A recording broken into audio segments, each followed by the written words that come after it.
Hello दोस्तों, कैसे हैं आप लोग। 7-8 महीने के लिए कनाडा गई थी तो मेरे सारे पौधे सूख गए थे। सिर्फ एक केले का पेड़, एक ड्रम स्टिक, एक कड़ी पत्ता, ये तीन ही पेड़ मेरे बचे थे। बाकी सारे गमले मेरे खाली हो गए थे। तो पहले तो मैंने छत की सफाई करा के गमले तैयार किए। और अब देखिए, नर्सरी से मैं ये कुछ पौधे लाई हूँ। 2 गुलदाउदी, 8-10 पौधे जो हैं मैं बैगन के, भिंडी के लेके आई हूँ। कुछ मिर्चा भी लाई हैं, हरी मिर्च, बंगाली मिर्च जो छोटी वाली होती है, काली वाली। एक पौधा ही मुझे मिला है नर्सरी में, कपास की तरह फूल था, एकदम रेड कलर का, बहुत खूबसूरत। पर इसका मैं नाम नहीं जानती। बताया तो था वहाँ के माली ने, हम भूल गए। तो अगर आपको इसका नाम मालूम हो तो मुझे ज़रूर बताएं। ये देखिए, बैगन लगा दिए हैं मैंने। तुलसा जी फिर से मंजरी शायद गिरी होगी तो निकल आई हैं। ये देखिए मेरे पौधे, ये पुराना एलोवेरा, ये देखिए सहजन, जिसे आप मोरिंगा, ड्रम स्टिक जो भी बोलते हो, ये मैंने एक बाल्टी में लगा रखा है। बहुत ही फ़ायदेमंद होता है ये मोरिंगा का साग या सहजन की पत्तियों का साग। जितना डोमेस्टिक में फ़ायदा नहीं होता है, उससे ज़्यादा इसकी पत्तियां फ़ायदेमंद होती हैं। कढ़ी में डालिए, दाल में डालिए, आलू के साथ सब्जी बनाइए, मटन में डालिए, मछली में डालिए, जिसमें भी दिल हो आप डाल के पकाइए। ये बेल का पेड़ यहाँ लगा हुआ था, अब उसकी जगह मैंने एक यहाँ पर आंवली का ये पौधा लगाया है। कल लाई थी, सारे पौधे तो हरे रहे। ये आंवला की पत्तियाँ झड़ गई क्योंकि मुझे लगाने में काफ़ी टाइम हो गया था। तो आज कल दिन में लाई थी, रात भर में ज़रा सा पानी डाल के रखा था इसको, फिर भी इसकी पत्तियाँ गिर ही गई हैं। अब क्या करें, कुछ और भी तो काम हो ही जाते हैं घर में। ये देखिए, गड्ढा कर रहे हैं, बड़ा गमला है तो हमने कहा आंवले को यहीं आज विराजमान करते हैं। अब पौधे लगाने की तैयारी है। एक साथ जो है कई गमलों में पौधे लगाए हैं, फिर भी मेरे काफ़ी गमले खाली पड़े हुए हैं, काफ़ी गमले। तो ये आंवला महाराज जी को मैंने जब निकलवाया था नर्सरी से तो इसकी जड़ें ज़मीन में थी, चली गई थी। मैं सारे पौधे, यहाँ एक सरकारी नर्सरी है वहाँ से लाती हूँ, जहाँ मुझे लौकी के पौधे 2-2 रुपये में, और बैंगन के पौधे 5-5 रुपये में, भिंडी 5 रुपये में, बहुत ही सस्ते दाम पे मिलते हैं। और ये आंवले का पौधा ये मुझको वहाँ पे 20 रुपये में या 10 रुपये में ऐसे ही मिला है। कई पौधे लिए थे तो मुझे उनके दाम याद नहीं। 5-5 रुपये में गुलदावदी वगैरह भी मिल गई है। गुलाब के पौधे बहुत अच्छे मिलते हैं, पर आज तो वहाँ एक भी देसी गुलाब नहीं था। 10-10 रुपये में मुझे देसी गुलाब की बहुत बढ़िया कटिंग मिलती है वहाँ पर इस बार गुलाब का नामो निशान नहीं था। एक खासियत और उस नर्सरी की कि तुलसी का पौधा जो देते हैं तो उसके पैसे नहीं लेते हैं, पर वो पौधा देते ही नहीं है। जब भी जाओ कहते पौधे हैं नहीं, जब होंगे तो मिलेंगे। ये देखिए, मैंने लगा दिया है बातों बातों में। मिट्टी खाद युक्त है, गोबर की खाद मंगाई थी, उसको मिला के मैंने गमले तैयार करा लिए थे।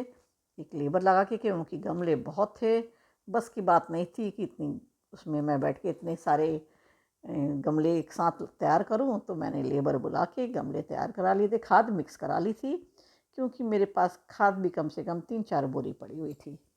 साथ में जितने भी पुराने पौधे मेरे निकले थे उनको मैंने ग्रो बैग में, जो सूख गए थे उनको मैंने झाड़ी ऐसा बना के ग्रो बैग में नीचे डाल के ऊपर मिट्टी से भर दिया। ये देखिए, हम तो पसीना पसीना हो गए हैं पौधे लगाते लगाते, और अभी भी हमारे आधे से ज़्यादा गमले खाली पड़े हैं। शाम हो गई है, चंदा मामा निकल आए हैं, दिया बत्ती का भी टाइम है, कुछ पौधे बचे हैं उनको भी लगा देते हैं।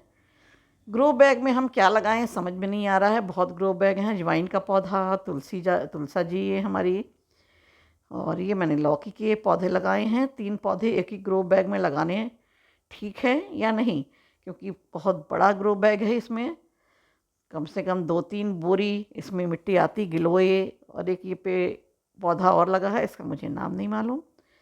ये देखिए मिर्चा लगाई नहीं, लुढ़क गई। अब इनको भी सीधा करना होगा, नए सिरे से बागवानी शुरू हो रही है। इनमें भी पानी वानी डाल दिया है। अब बेलपत्र, पिछली बार बहुत अच्छा बेलपत्र था मेरे पास, 3-4 साल वाला, बड़ी बड़ी पत्तियों का, पर क्या बताएं वो बेलपत्र भी चला गया। ये एक गुड़हल का पौधा जो बंदर महाराज हमारे घर में किसी के गमले से उखाड़ के फेंक गए हैं, इनको भी मैंने स्थान दिया है। अब देखिए पौधे तो लगा ही दिए हैं, कितने दिन तक ये चलते हैं, ऐसा ना हो कल सुबह ही इनकी जड़ भी हमको ना मिले देखने को। क्योंकि एक साथ हमारी बानर सेना 20-25 की संख्या में आके अटैक करती है। ये गिलोय और एलोवेरा को टच नहीं करते हैं, बाकी पौधे की तो जड़ें उखाड़ के जब तक 4 टुकड़ों में नीचे ना फेंक दें तो उनको चैन नहीं पड़ता है। अभी मेरे पास कई ग्रो बैग और गमले खाली पड़े हैं कि कौन सी सब्जी लगाऊं, मुझे ज़रूर बताएं। और मेरा एक यूट्यूब चैनल है कांटपाल किचन, हो सके तो मेरे चैनल कांटपाल किचन एंड व्लॉग्स को सब्सक्राइब कर, लाइक, कमेंट और शेयर भी करें, जिसमें मोरिंगा साग की कई रेसिपी मेरे उस चैनल में हैं। कढ़ी बना रखी है, पत्तियों से पराठे हैं, दाल में है, कई डिशेस मेरी इस सहजन की पत्तियों से है। सुपर फूड में आता है। अब तो ये अमेज़ॉन वगैरह में इसका पाउडर भी मिलता है, देश में ही नहीं विदेशों में भी ये बहुत बिक रहा है। लोग इसे दही में भी मिक्स करके 1 चम्मच खा रहे हैं रायते की तरह। और हमारे यहाँ लखनऊ में तो डिवाइडर में सड़कों पे इतना लगा हुआ है कि हम चाहें तो रोज़ फ्रेश ही लेके आएँ। हम भी अक्सर जब मन होता है तो मंगा लेते हैं। अब लगा है तो पत्तियाँ इसमें बहुत कम हैं, हम सड़क पर से ही तोड़ के ले आते हैं। कोई भी ऐसा विटामिन शायद ही हो जो इस मोरिंगा साग में नहीं मिलता है। यदि आपके घर में किसी बच्चे का वज़न ना बढ़ रहा हो, गठियाबाई की शिकायत हो, कमर दर्द हो, खून की कमी हो, तो आप ये पत्तियों का ज़रूर इस्तेमाल करें। इनको धोकर मेथी की तरह से काट के, चुन के, दाल पकाते समय, कढ़ी पकाते समय, छौंकते समय उसी समय डाल दें। बिल्कुल भी इसका स्वाद कसैला नहीं होता है, पालक की तरह होता है। अपने खाने में इस सुपर फूड को ज़रूर शामिल करें, ये मेरी आपसे अनुरोध है और मेरी राय भी है।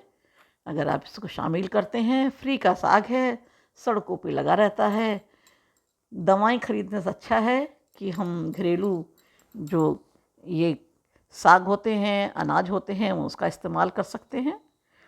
अगर घर में कोई कुपोषित बच्चा हो तो उसके लिए तो बहुत बेहतर है। उसको ज़रूर हर दिन उसके खाने में किसी न किसी तरह से इस सुपर फूड को शामिल करें।